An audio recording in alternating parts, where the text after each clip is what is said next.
In this passage, God's sovereign care for God's people is revealed through the compassion of two courageous midwives, whose actions raise up a child who will lead the Israelites from oppression into liberation. A reading from the book of Exodus, chapters 1 and 2. Now a new king arose over Egypt who did not know Joseph. He said to his people, "Look, the Israelite people are more numerous and more powerful than we. Come, let us deal shrewdly with them, or they will increase, and in the event of war, join our enemies and fight against us and escape from the land." Therefore they set taskmasters over them to oppress them with forced labor. They built supply cities, Pithom and Ramesses, for Pharaoh. But the more they were oppressed, the more they multiplied and spread, so that the Egyptians came to dread the Israelites. The Egyptians became ruthless in imposing tasks on the Israelites and made their lives bitter with hard service in mortar and brick and in every kind of field labor. They were ruthless in all the tasks that they imposed on them. The king of Egypt said to the Hebrew midwives, one of whom was named Shiphrah and the other Puah, "When you act as midwives to the Hebrew women and see them on the birth stool, if it is a boy, kill him. But if it is a girl, she shall live." But the midwives feared God.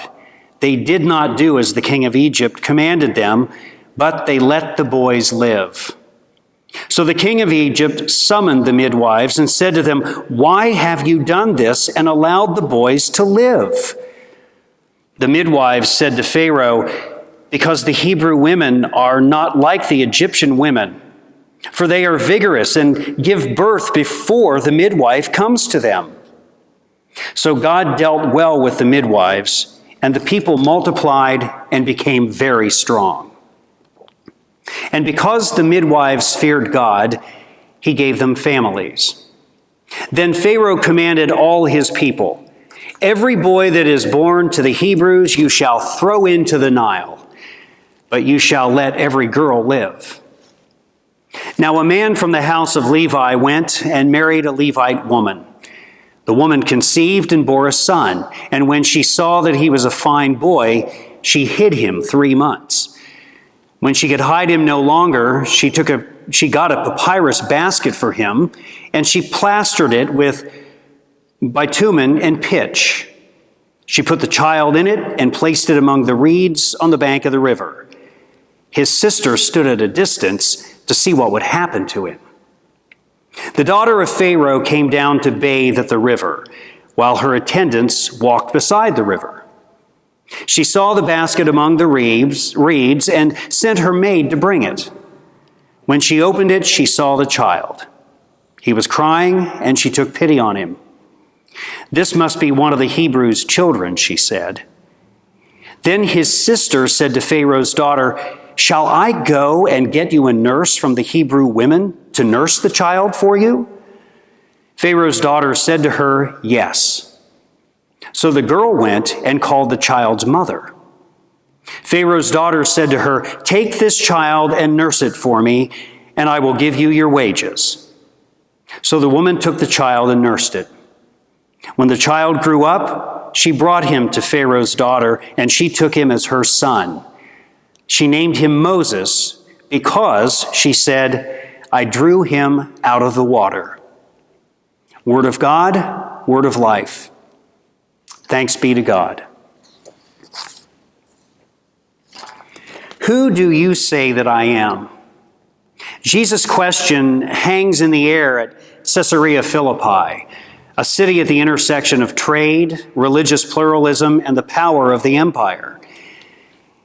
In what will Jesus' followers place their trust? Privilege, acquisition of wealth, worship of the culture's idols of success? Or will they trust in the one whose life, death, and resurrection reveals the mercy and justice of the living God? A reading from the Holy Gospel according to Matthew, chapter 16. Glory to you, O Lord. Now, when Jesus came into the district of Caesarea Philippi, he asked his disciples, "Who do people say that the Son of Man is?" And they said, "Some say John the Baptist, but others Elijah, and others still Jeremiah or one of the prophets." He said to them, "But who do you say that I am?" Simon Peter answered, "You are the Messiah, the Son of the living God." And Jesus answered him, "Blessed are you, Simon, son of Jonah, for flesh and blood has not revealed this to you, but my Father in heaven. And I tell you, you are Peter, and on this rock I will build my church, and the gates of Hades will not prevail against it. I will give you the keys of the kingdom of heaven, and whatever you bind on earth will be bound in heaven, and whatever you loose on earth will be loosed in heaven." Then he sternly ordered the disciples not to tell anyone that he was the Messiah. The gospel of the Lord. Praise to you, O Christ.